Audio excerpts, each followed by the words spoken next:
fan, how you doing? Welcome back to my channel. Today, if you saw my last video, you know that I said today I'm going to do a Evita. So this was not a movie, obviously. This was Evita, the musical stage show, which was at the Sydney Opera House. I loved it personally, but then again, I love musicals. I've performed in some. I've seen a whole bunch. I'm planning to see Charlie and the Chocolate Factory later this year. If I do, I'll do a review on that as well. I always buy the programs. I'm very glad I did. This is a nice glossy program with some awesome pictures. It's Tina Arena there. She was the main part. She was Evita. It's got some, yeah, it's just, I mean, it was expensive. It was about, I think it was $25, but it's got some awesome stills from the show and stuff, and all the cast, for example, that looks amazing. I hope that Shirley Kimber is not too glary. Yeah, it's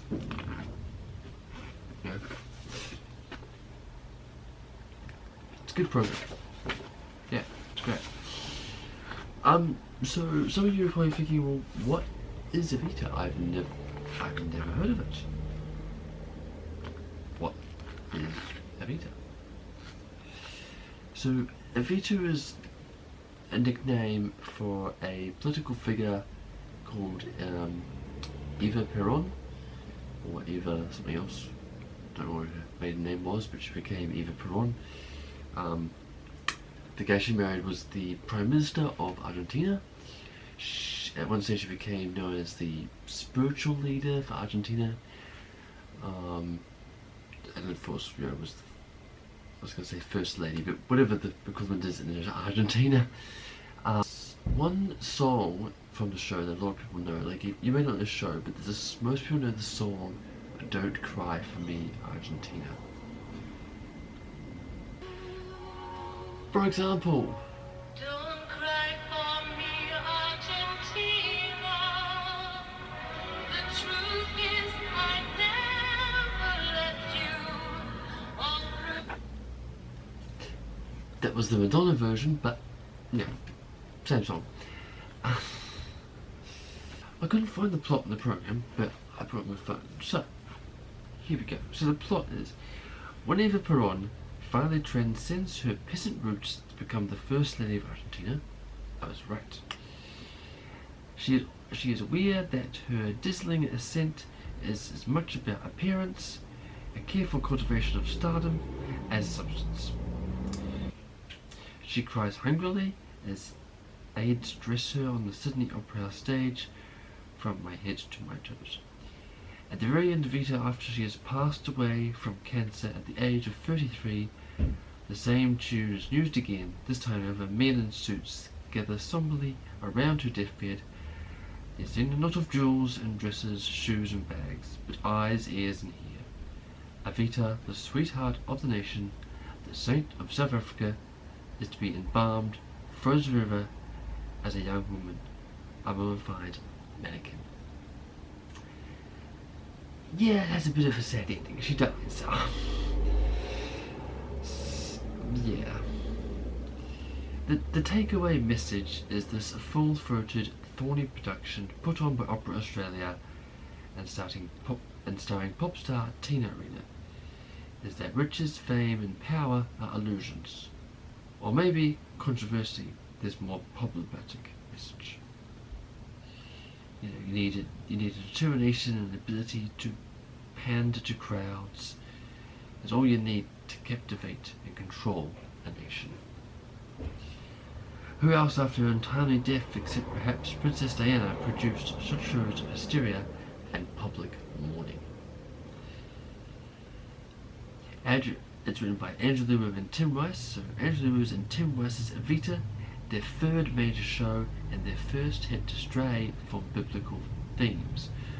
Opened at London's Prince Edward Theatre in 1978 for for its 40th anniversary, Opera Australia is following a winning formula, also seen in 2016's revival of My Fair Lady, has resurrected the very first production in its near entirety, and its helm is the original Dream Team. And a whole bunch of names I don't actually recognise. So that's the basic premise of Evita. As I said, Evita was played by Tina Arena. I'm sure I don't need to tell you what that is. I'm sure you. Actually, no. If you're Australian, you probably know who Tina Arena is. If you're not Australian, you may not. She's in Australia. I think she's known around the world. I think. I could be wrong, but I think she's known internationally. But just in case, basically she's a pop star. I didn't know she did stuff on stage, to be honest, but she did a great job. Very powerful, stunning performance. I think she did better in the second act than the first act, but the second act is more where she starts getting sick and all this. The second act is much more emotional than this first act, so I think it just came across more. She's very good at the emotional role that comes through in the second half of the show. I'll give you a brief overcap of what it says here in the program. Tina Arena's journey is the stuff of Australian musical folklore, dating back to the mid-1970s when all of Australia knew her simply as Tiny Tina, arguably the most popular singer in the country. By age 9, Tina's debut studio recording, 1970s Tiny Tina and Little John, co-starring John Mayles, a 12-year-old cohort from the legendary variety TV show Young Talent Time, had Tina belting out pitch-perfect covers of charts hits of the time, such as ABBA's Ring Ring and When I Kissed the Teacher. Needless to say, generations of Australians have grown up with Tina Arena and her music ever since. And now she's doing stage shows as well. So she was the main part of Evita. Playing the husband, Piron, the president, was Paleo Soit, S-Z-O-T. How the heck do I say that last name? And I think it's Paulo, P-O-U-L-O. As Piron, he's a Tony Award winner, most of his acclaimed and versatile baritones in the world. As Chi, there was Kurt Kingsley. He's a London-based Australian who was born in South Africa, a sensational international performer.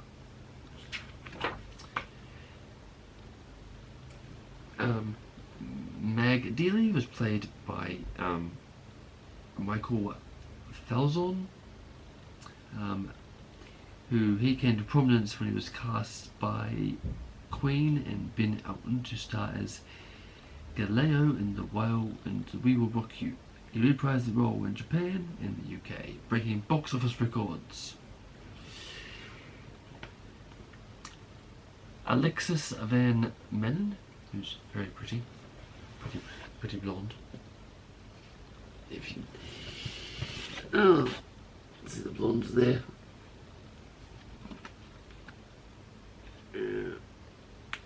There. She played the mistress of Piron.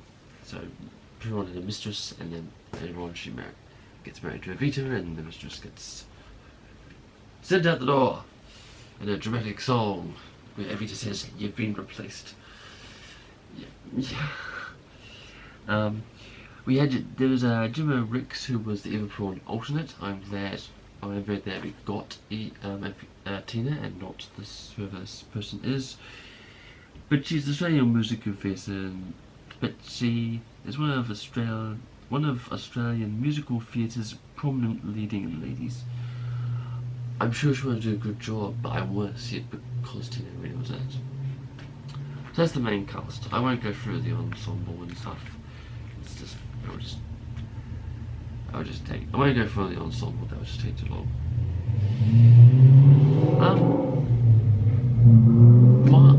I want to I found a little formula of movie reviews online, and that's what I'm using. And next is to tell you about my favourite scene. So I will.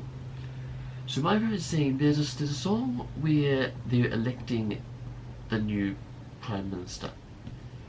And they had this so interesting song. So all the guys in these military suits were sitting around in a circle in these rocking chairs, all rocking in time to the song. Can't remember what song it is. I vaguely remember the beat and the tune, all rocking in tune to it. So they got up, they started to walk around, and the music stopped. I'm like, oh, that's interesting. Stopped. They stood there for a second, and then rushed to the chairs, and there was one taken away. I didn't notice the person taking away the chair to begin with, and I was like, oh, they're playing musical chairs. And then I went again, and that second time I noticed the chair being taken away. It was and of course it's all choreographed to end as Perron. I mean, the song was all about how they decided, but on stage they played it as musical chairs, which I thought was very different, but very clever at the same time. And of course it's all choreographed that Perron ends up as the one. He becomes the Prime Minister of Argentina. But so it was different, but I thought it was very clever as well, and it worked. So that was my favourite scene. My favourite actress in it, you'd think was Tina Arena.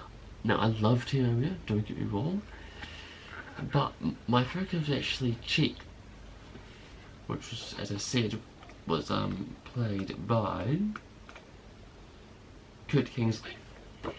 Partly because I was very impressed. He has the most lines and songs in the whole show. He's on stage 90% of the time. He's on stage more than Evita and more than Perron. He's on stage a hell of a lot more, and he sings all the important songs. He's kind of like a narrator in a way. He literally, and he's just on stage so much, and it's so nice alone, which is why he was my favourite. Because I was very impressed with how he did. Now I can't give you a Rotten Tomatoes rating because it's not a movie, but I did find a rating online. This was on theguardian.com, which is a paper here in Australia, and they give it 4 out of 5 stars. So yeah, that's pretty good, and that's where I read the plot and stuff from as well. It was also from that site. So yeah. As I said, I love this show. I think it's great. I'm not sure if it's still on, so if you missed it, I think you ought to look, because I believe it's now no longer on. Let me just see if I can find. Yeah, there's all just reviews and stuff on Google. I can't find where it says to buy tickets for it. So unfortunately, it's finished. If you want to see a version of the show, I think this version's on YouTube, and of course you use YouTube, otherwise you're really watching me. There are versions on YouTube you can find of it to give you an idea of how the show goes. You may, if somebody's been naughty and copied the Australian one for Zip Press and put it online, I don't condone that, but it may be done, so you may be able to find it. But yeah, I definitely recommend going on YouTube or wherever. You know, there might be versions on iTunes or Stan or Netflix or whatever you want to use. I recommend going and look up a version. You may not see the exact same version I did. If you're overseas and Evita ever comes to your country or town, wherever you're living, I recommend going to see it. They do change cast from where they go in the world, but I mean, I believe it's doing a tour. I think we're the last countries. It's probably done America and UK and stuff already. We seem to get things last. But if a production ever comes to your country, I definitely recommend it. Stage shows. The thing that stage shows is compared to movies that they're live for stuff, and there were no mistakes that I saw. There probably were mistakes, but most professional things know how to cover them if they are. Like, sometimes I'll miss a line, but the audience has no idea. And I just love live theatre. It's just so much different to movies. My dad prefers live theatre. He tends to fall asleep in movies. He finds it's much harder to fall asleep if it's live. But that's my dad. I have a love of musical theatre because I've done musical theatre. I've